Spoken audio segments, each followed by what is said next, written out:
Hello everyone, today I'm going to be looking at the Cold Steel Tactical Rondell Dagger, available for sale on the Cold Steel website, link in the description. In this video, I'm going to be talking a little about the product itself, the history of the Rondell Dagger, as well as showing you some testing that I did with it.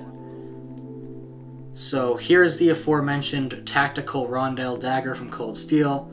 As some of you may know, Cold Steel is a pretty good company for stuff like knives, and they have a very interesting way of making historical weapons look new, modern, and tactical, which I do like about their products. In this case, you have the medieval Rondell Dagger that they have brought up to modern day. The dagger weighs 9.5 ounces, or a little more than half a pound for you normal people that don't know how much an ounce actually is. It's 13¼ inches long total, and the blade is 8 inches long. It's got a triangular cross section with extra deep hollow ground sides, and the whole thing is made with 1055 carbon steel and black matte over that, except for the handle, which is of course made out of wood. Just a quick word about the handle. On the website it looks like it's brown wood, but it's actually black. That being said, it still looks pretty cool.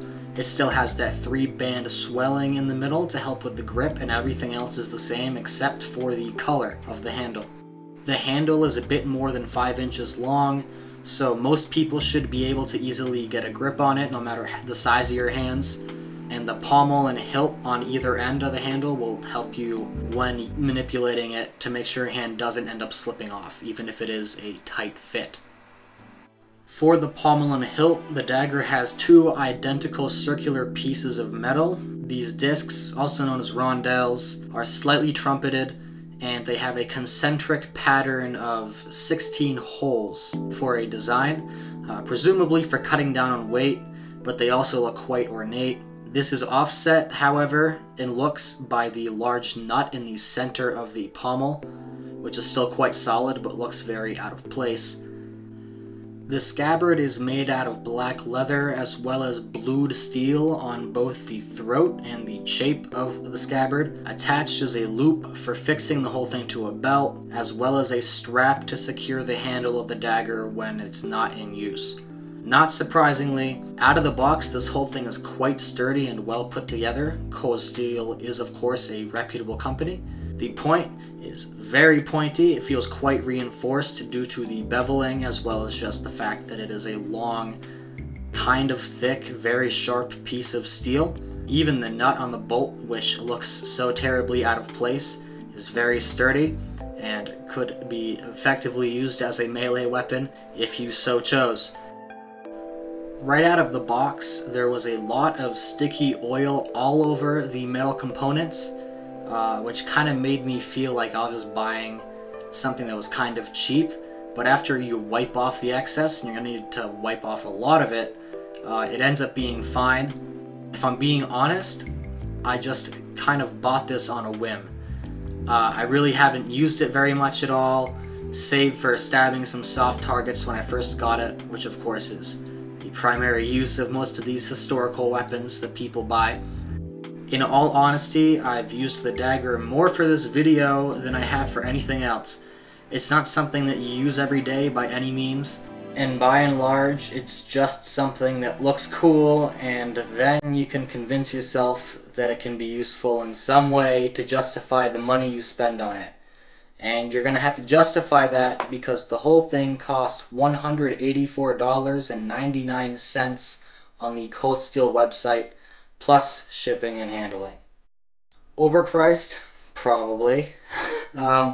Personally, I snagged this when it was on sale for around $40, so I didn't have to deal with the price tag, but stick around and we'll see if it really is worth the cost.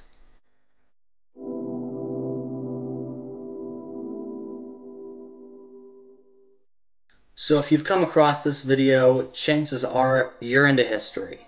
The rondell, after all, is quite old, actually dating back to the 14th century. This dagger was used as a last resort weapon by knights and men-at-arms across Europe, and was a contemporary of other daggers such as the Quillon and Balak daggers. The rondell was unique, however, in two ways: its blade and its hilt. The rondell's blade was notoriously good at stabbing. Earlier versions of the dagger had double-edged, narrow blades about 8 inches long, and specialized in piercing mail and finding chinks in plate armor. As time went on, the blade changed, becoming longer and taking on shapes less suited for cutting. Most rondells became single-edged or had triangular or even diamond cross-sections and hollow grinding on the flats, rendering the weapon mostly useless for cutting. This was all par for the course, as the stabbing specialized branch of weapons grew larger in Europe, namely with the notorious Italian stiletto and the stock sword. All this, however, made it incredible for thrusting. Historically, this would be used to great effect during grappling between armored opponents, or a thin, long blade was needed to win a fight.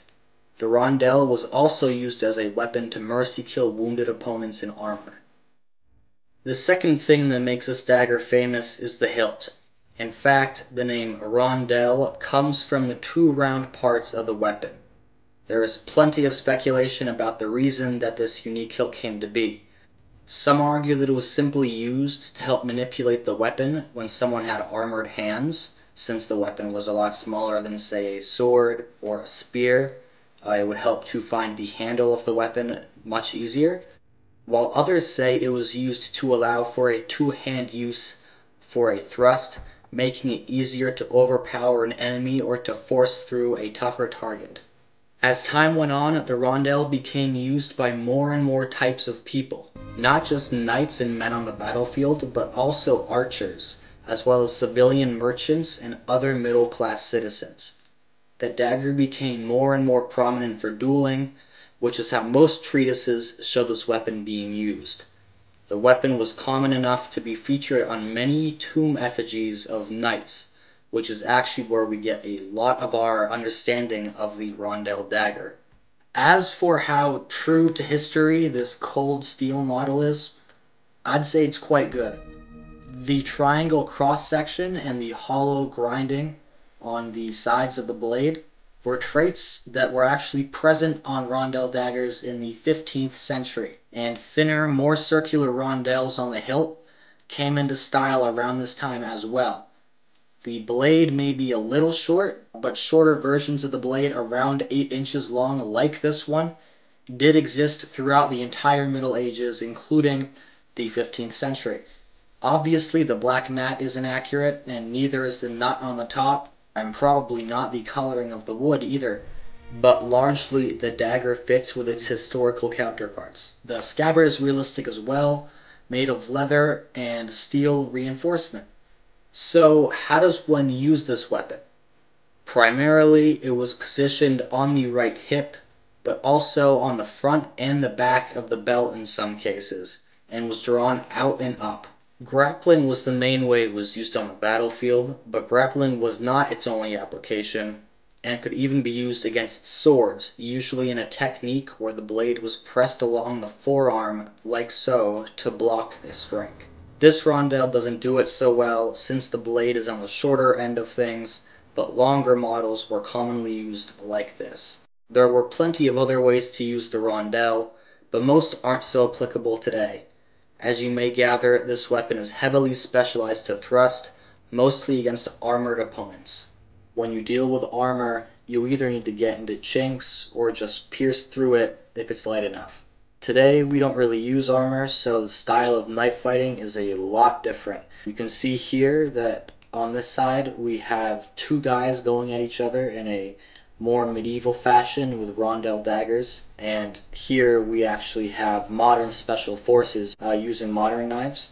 You'll notice that with the rondell users, especially the guy in black, there is much more emphasis on a downward stab, which would help get through thick clothing or lighter armor because it has much more force behind it. But if you do that today, you're kind of screwed, since it is very easy to block that strike, and then you will end up leaving yourself exposed. Not to mention that the weapon lost its cutting ability, because the rondell is not meant for cutting, as we've said many times. which is vital in modern knife fighting, and the blade is actually very easy to grab compared to modern bladed knives. So if I had to recommend a way to use this knife as a weapon, and keep in mind I am by no means a combat expert, I'm just using the basic mechanics of the weapon to take my best guess, I would probably say to use the length and hand protection defensively, since the length of the blade and the hand protection that the pommel offers is much better than most modern knives. And then for offense, close in and stab with quick underhand stabs in a hammer grip fashion when the opportunity presents itself. So now for the fun part. How well does this actually work? Well, as I said earlier, the thing doesn't cut.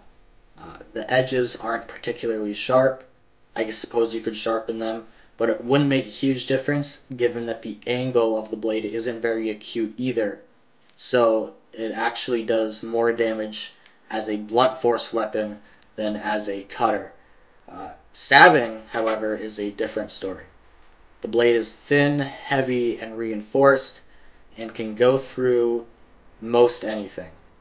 As you can see here, the Rondell has no problem getting through aluminum cans, cartons, and plastic. It required a surprisingly little amount of force to go all the way through all of these things, and you can even see the damage done by this triangular cross-section in the soda can.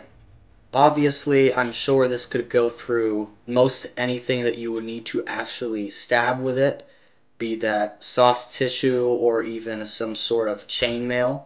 Historically, this is what it was meant to do, and of course this is much better steel than was made back at the time, so it is probably even better for that than historical pieces. In conclusion, this is a pretty cool modern take on a centuries-old design. The sleek look that somehow balances a feel of antiquity and a modern tactical vibe makes this thing good for both role-playing, just don't stab anyone with it, and actual defensive use. Is it as good as most modern knives? I don't think so.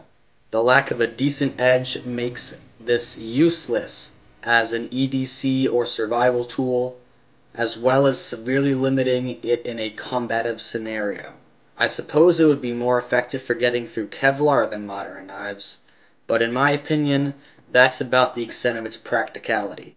The scabbard looks cool, but it isn't fully functional, as it'll actually pull up when you try and take the blade out, and it is relatively difficult to draw from with one hand. The price of this thing makes it even worse, and I'm rather disappointed with the price point given Cold Steel's reputation for solid and affordable weaponry. Still, it looks cool, it feels cool, and, well, it is cool.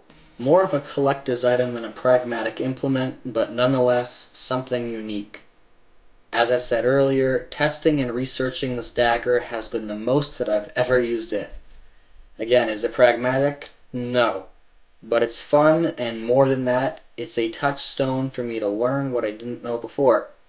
This taught me history, not only the facts that you can find in a book, but it opened my eyes to the patterns of history and revealed how there is context and interdependence everywhere. I didn't just learn the length of the blade and how it changed, but also why it changed, how warfare changed around it, and how other weapons changed in similar ways and for similar reasons. Hell, it even shows how history is repeating itself. What with the resurgence of body armor after almost 200 years? This may be relevant again. All of this from an overpriced piece of metal. But a piece of metal with history. I had lots of fun learning about this and using this thing, and hopefully you enjoyed this as well.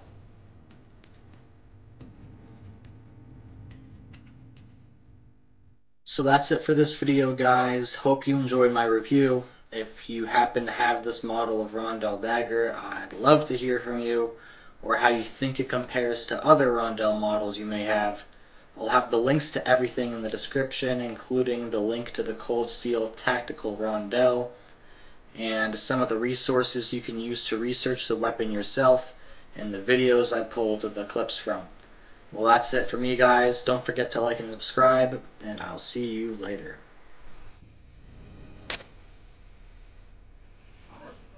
Fuck!